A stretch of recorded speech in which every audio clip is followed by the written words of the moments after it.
Americans could soon get to see the results of the investigation into a former congressman, what Matt Gaetz is admitting to before those findings are released. Our cold front moved through and out, but now what? We'll show you the colder nights and days before yet another warm-up in First Warning Weather.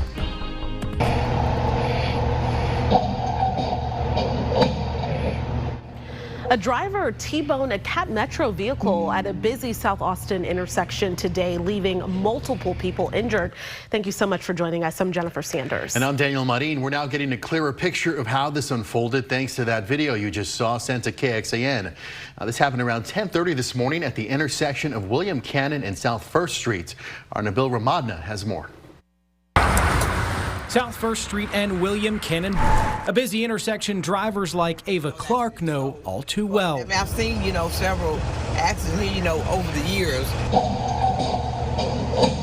The latest one involving a Capital Metro van and two other cars. This video shows a white car driving through the intersection, then striking the van, which then clips the hood of the third car. We had a total of 3 patients, 3 were transported. One was able to walk out of the car on their own power, and that was it. As far as no major injuries reported. Have y'all seen accidents here before that y'all responded to? Yes, we have. This is one of our busier intersections, along with the Manchac Slaughter intersection as well. According to Austin's Vision Zero, the intersection where this happened is the intersection of 2 different high-injury roadways that have been selected for getting improvements. Those roadways are flagged by the city for having high levels of severe or fatal crashes. In the past 5 years, there have been 4 crashes at this intersection, resulting in 4 serious injuries. Just know your surroundings. This area does get congested pretty often. Advice Clark says she always takes to heart. Just think, people should just, and as well as myself, slow down more, sometimes they're getting in a hurry.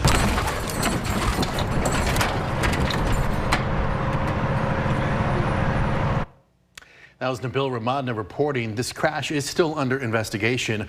Also, it's important to note that the city's data doesn't track every accident, only those resulting in serious injury or death.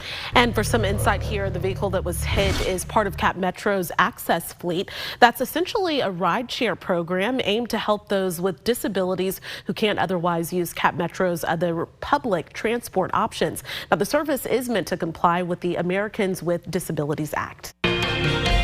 First Warning Weather with Chief Meteorologist Nick Bannon. This morning's cold front brought most of us at least a little bit of light rain, but now blue skies and sunshine as the sun soon sets. From our Ewald Kubota camera in Georgetown, a quiet evening on the way, although the wind is still out there, of course.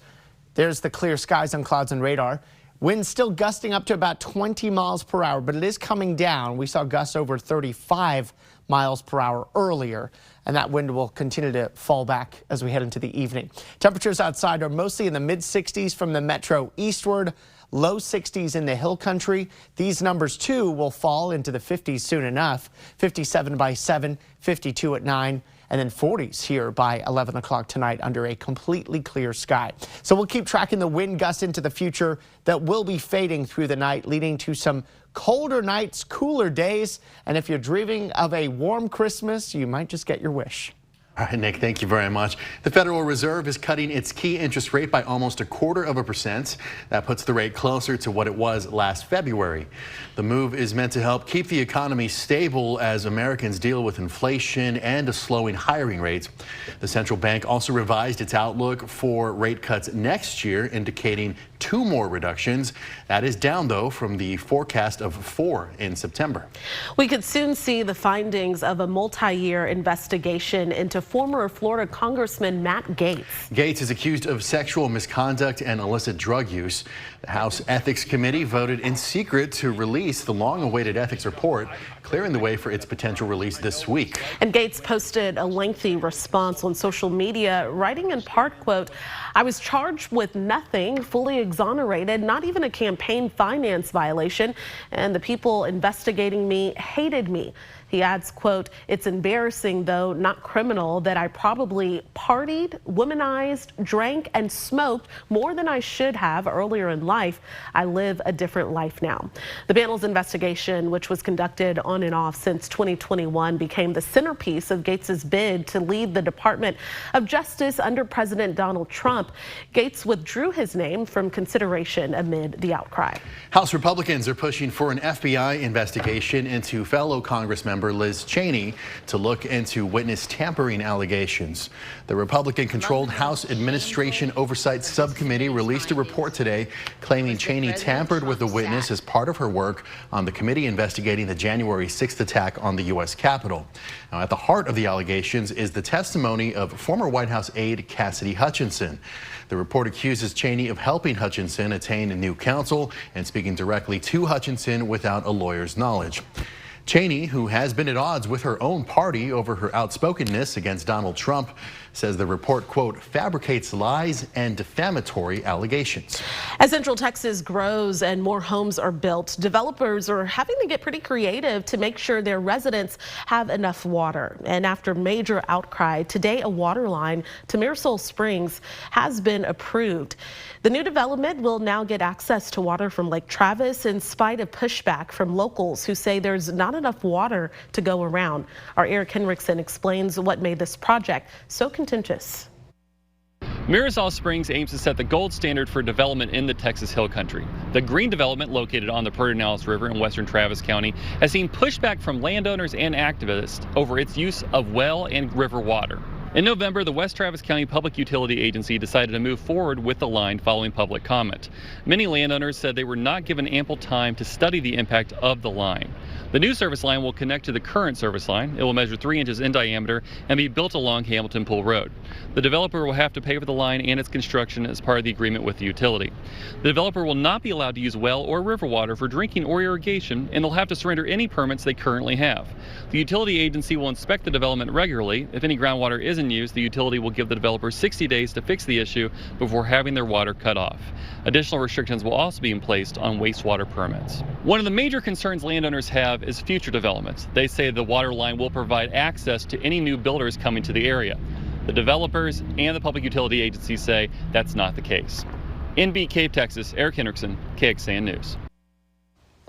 A person is in critical condition after contracting what health officials call the first severe human case of bird flu in the United States. According to the Centers for Disease Control and Prevention, the person in Louisiana was likely exposed to the virus from sick or dead birds in a backyard flock. Officials say the patient is having severe respiratory illness related to the H5N1 infection. Since April of this year, there have been 61 reported human cases of the H5 bird flu in the U.S. CDC says to protect yourself, avoid sick birds and things like raw milk, as the disease can transfer to cows. So far, there's been no person-to-person spread of the disease detected yet, and the CDC says overall risk to the public is low. Well, you may not see a lot of snow here in Central Texas, but we can see icy surfaces when temperatures plummet, and that can be a big problem for our seniors. Concussion rates in older populations spike during the winter, and seniors are more prone to slipping on icy surfaces and hitting their heads because they're more likely to have balance and agility issues. An ER doctor says concussions aren't always immediately obvious. It may present a day later, 3 days later, a week later, and that can be headaches, confusion, difficulty concentrating, insomnia, sometimes even depression, fatigue, trouble with balance, trouble with your vision. Those over the age of 65 are considered high risk, especially if they're on blood thinners that put them in danger of brain bleeds. If you do witness someone fall, it is best to call 911 for an ambulance instead of taking them to the ER yourself, because they may have other injuries that you just can't see. Another government shutdown looming over the new year. What some lawmakers are doing to keep the gears moving. It was a break from the 80s. We hit our high temperature of 68 twice today, once at 9 a.m. and then again at 3 p.m. Of course, we had the cold front there in the middle. That cold front's going to bring our temperatures at night way down. We'll show you the numbers that you'll wake up to tomorrow morning in First Warning Weather. The U.S. Supreme Court will officially hear TikTok's appeal challenging a federal law that could ban the app. Oral arguments in front of the court are scheduled for January 10th, just 9 days before that ban would take effect. The law would require the video app's Chinese owner ByteDance to sell the platform to an American company or face the ban. TikTok says the law violates its free speech rights. Lawmakers on Capitol Hill are scrambling to agree on a bill to avert a government shutdown before Friday's deadline. And House Speaker Mike Johnson is trying to salvage a stopgap measure to keep the government running. But as NBC's Alice Barr reports, he faces opposition from hard-right conservatives and the president-elect. In an end-of-year push, lawmakers are scrambling to prevent a government shutdown after midnight Friday. The Senate's top Democrat praising bipartisan legislation that will keep the government open, deliver critical disaster relief, extend vital health care programs, and protect our farmers. The bill would fund the government through March 14th and includes $100 billion in disaster relief for Hurricanes Helene and Milton, along with money to rebuild Baltimore's collapsed Key Bridge, $10 billion to help farmers, and a provision that could help lure Washington Commanders football back to RFK Stadium in D.C. Some Republicans voicing concerns too much is crammed into the bill. It's bigger than a Costco. I'll be voting no. In Washington, Alice Barr, NBC News. The House and Senate have now both passed an annual defense bill that boosts overall military spending to $895 billion. This includes significant pay raises for junior service members, and in a move that sparked some opposition from some Democratic members. It takes away coverage of transgender medical treatments for children of military members. No winning ticket was sold in last night's Mega Millions lottery, so the jackpot has now grown to an estimated $825 million. If a winning ticket is sold for the next drawing on Friday night, the cash option payout would be just over $382 million, or the winner could opt for 30 annual payments of about $27.5 million each. That, of course, is all before taxes. The odds of winning the Mega Millions jackpot Friday night is about 1 in 303 million. Okay, and I feel like we kind of hit the jackpot with this one. Some people feel like that. You like that? Very nice. Round of applause. Impressive stuff. Sometimes it's hard. I know it is. But this one was easy. Yeah, beautiful day today. We got a little rain in the morning, and that breeze out of the north has made it actually feel kind of nice during the afternoon in the sunshine. This is how it looks in southeast Austin right now from our Whittlesey Landscape Supplies weather camera. No clouds, so we were going to be cloud-free here tonight and probably through the end of the work week. There go the clouds and the morning showers that brought most of Central Texas some rain, but not much. Generally, amounts were less than 1/10 of an inch.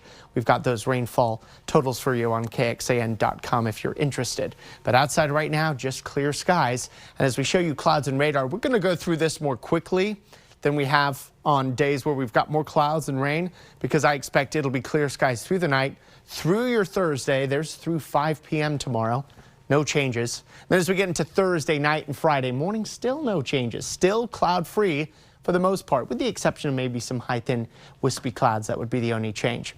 We're at 64 now in Austin. Of course, the last couple of days we had been in the 80s. And now that our morning cold front has come through and moved out, temperatures are much colder across the majority of the state. We're 13 degrees colder than 24 hours ago here in Austin. So our numbers tonight will keep falling. Mid-50s here at 8.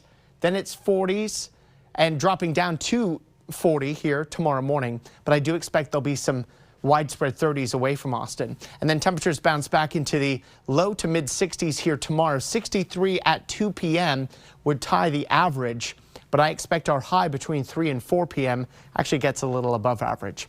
So we're forecasting a low tonight of 40 in Austin. But look, just about everywhere else drops into the 30s. Then maybe some localized freezes in the hill country too, although just for about an hour or so you drop below freezing in parts of the hill country. Certainly if you still have plants that you need to protect, I would do that in the hill country here tonight.